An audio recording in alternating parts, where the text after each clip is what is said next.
Olá, sejam todos muito bem-vindos a mais um vídeo. Hoje eu vou dar uma dica de jogo para você aplicar na sala de aula. Se você é professor, você pode aplicar esse jogo com seus alunos. Se você é um aluno, você pode pedir para o seu professor aplicar esse jogo com vocês. Então, a ideia desse jogo é bem simples, é aprender se divertindo, ok? Eu sou professor de teoria musical e de informática também.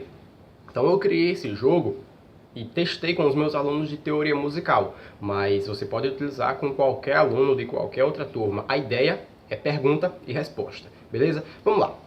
Eu criei esse tabuleiro aqui, certo? Eu desenhei esse tabuleiro e como é que funciona? Aqui eu tenho o ponto de partida, certo? E aqui eu vou ter o ponto de chegada. Então o aluno ele vai ter que percorrer esse caminho aqui através de perguntas e respostas. Eu vou explicar melhor como o jogo funciona, certo?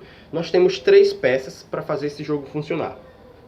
A primeira, que é a peça que vai representar o aluno. Eu cortei isso aqui, ó, de uma árvore, certo? Tem um galho lá, eu peguei o galho, cortei e fiz 4 pecinhas dessas. Eu tentei, com esse jogo, com 4 alunos de cada vez. E nós fizemos todo esse percurso em pouco menos de meia hora, certo? Alguns alunos chegaram bem rápido por aqui, quando chegaram aqui nessa parte já demoraram um pouco mais, então deu mais ou menos meia hora. 2 alunos conseguiram chegar até o final e os outros não conseguiram chegar, certo?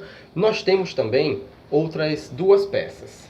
A outra peça é essa daqui, que é uma moeda, que também foi feita da mesma árvore, certo? Mas eu vou chamar isso aqui de moeda, ok? Não é uma moeda de real, certo? Mas para o jogo eu chamo de moeda. Então a moeda do número de casas. Aqui eu tenho o número 1, certo? E aqui, no outro lado, eu tenho o número 2. O que acontece? O aluno ele vai jogar essa moeda para cima e aí vai cair, por exemplo, o número 1 ou o número 2.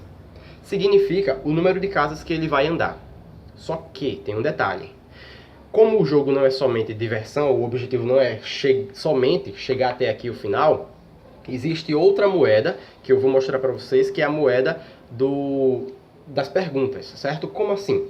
Tem essa moeda aqui, ó, que eu tenho um S de um lado e um N do outro lado. Então, o que acontece? O aluno vai jogar a moeda do número de casas e aí, por exemplo, caiu 1. Significa que ele vai andar uma casa. Para trás ou para frente? Vamos decidir com essa daqui. Se caiu o S, ele vai ter que responder uma pergunta, que é o de sim, certo? Ele vai ter que responder a pergunta. Se caiu o N, ele não precisa responder a pergunta, então ele anda automaticamente. Ele jogou a moeda, caiu o número 1. Jogou a outra moeda, caiu o S. Eu faço uma pergunta, ele está aqui. Eu faço uma pergunta. Ele acertou a pergunta, ele anda uma casa para frente. Ele errou a pergunta, anda uma casa para trás. Ok? Caiu na moeda do número de casas, número 2. Caiu na moeda do número do sim ou não, o S. Acertou a pergunta, anda 2 casas. Errou a pergunta, volta 2 casas. Simples, certo? Aí tem aqui, no decorrer do jogo, outras casas com perguntas que podem ajudar, como podem atrapalhar o aluno. Por quê? Vamos lá, vamos entender isso aí. O aluno está aqui, certo? E aí, jogou a moeda, caiu o número 2, 2 casas. Jogou a moeda do sim, das perguntas, caiu o S. Respondeu a pergunta correta, andou 2 casas, veio para cá. Mas observe que ele caiu em uma casa que tem uma interrogação. Significa que ele vai ter que responder uma pergunta também. Então ele respondeu a pergunta daqui, chegou aqui, vai ter que responder outra pergunta. Acertou essa pergunta, anda mais 2 casas. Errou essa pergunta, volta para casa onde estava. Ok? Então, eu gosto dessas daqui, porque quando o aluno cai, ele está aqui, aí acerta a pergunta, aí vem para cá. Aí erra a pergunta, volta para cá. Então, aconteceu muito isso com os meus alunos e é muito legal ver ele, droga, não, por que tem essa casa, não sei o que. Então é muito divertido brincar com os alunos dessa forma, certo?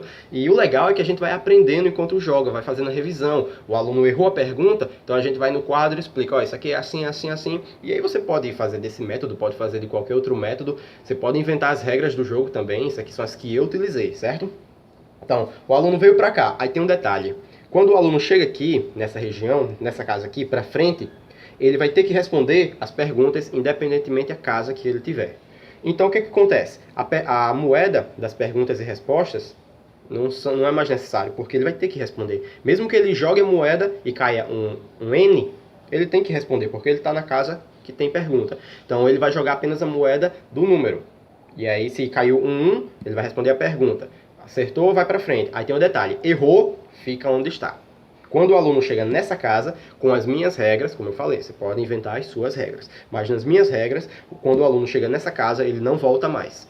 É uma espécie de incentivo, vamos dizer assim, que eu dou para o aluno chegar até esse outro ponto. Então, o aluno que estudou o conteúdo, ele faz isso aqui brincando, vai responder as perguntas brincando. O aluno que não estudou, ele vai ver que está errando muita pergunta e vai, pô, tenho que estudar um pouquinho mais. Aí eu tenho outros jogos também que eu vou estar trazendo para vocês, que ajuda também no aprendizado do aluno, certo? Então, esse jogo aqui é bem legal e dos meus alunos, apenas 2 conseguiram chegar aqui. A premiação eu deixo ao seu gosto, certo? Se você quiser utilizar, por exemplo, pontos para dar para o aluno, eu, por exemplo, dei meio ponto para o aluno que chegou aqui, para os 2 alunos que chegaram. Ficaram felizes demais. Ave Maria, meio ponto já. Ô, professor, você é o cara, professor. Não, você é o cara, professor. E aí, meio ponto para os 2 alunos que chegaram aqui, os outros não chegaram, certo? Então, não ganharam. E aí vem aquela sensação de, poxa, se eu tivesse estudado, eu teria chegado até lá, teria conseguido esses pontos. Então, é essa a ideia, é fazer o aluno querer estudar um pouco mais. E se divertir também, até porque essa ideia de estar sempre o professor aqui dando aula, somente o quadro, o aluno olhando para o professor e copiando o que o professor passa no quadro, pode se tornar um pouco chato. Então, eu criei esse jogo aqui, como eu falei, não sei se alguém no mundo já criou, mas eu não me baseei em ninguém para fazer esse jogo. Eu desenhei esse tabuleiro e fui criando as regras, ok? E aí estou aqui passando para vocês. O que acontece? Chegou aqui no final, ganha premiação, chocolate, confeito, ponto, o que você quiser. E no final, você vai ver que os alunos vão querer jogar de novo esse jogo, ou vai pedir outro jogo. Professor, traz outro jogo aí, professor, vamos jogar aquele jogo. Alguns até já me sugeriram jogos, estou preparando ali para jogar com eles. Então é muito legal ver que o aluno ele quer ir para a aula, mesmo que ele saiba mesmo que a gente saiba na verdade que ele quer ir para jogar, mas jogando ele vai aprender. Então a nossa ideia como professor é fazer o aluno aprender. Então se o aluno vai aprender com esse esquema de a gente estar no quadro, bom. Se ele vai aprender com o jogo, bom. Se ele vai aprender de qualquer outra forma, bom. Por quê? Porque a ideia é fazer o aluno aprender. Então, beleza? Esse aqui era o vídeo que eu tinha para vocês, certo? Não foi difícil fazer essas moedas aqui com a serra mesmo. Eu serrei, o que está escrito aqui é com caneta. Eu coloquei com um papel, tinha colado um papel aqui, mas não ficou legal, certo? Então eu recomendo mesmo vocês colocarem com caneta. Eu tentei também queimar com a lupa, botei lá no sol, tentei queimar com a lupa, mas também não saiu muito legal. Então eu recomendo mesmo fazer com a caneta, beleza? Então eu espero que vocês tenham gostado. Se gostou, dá um like, se inscreve aí no meu canal para ficar por dentro de todas as novidades que eu tenho para vocês. Valeu!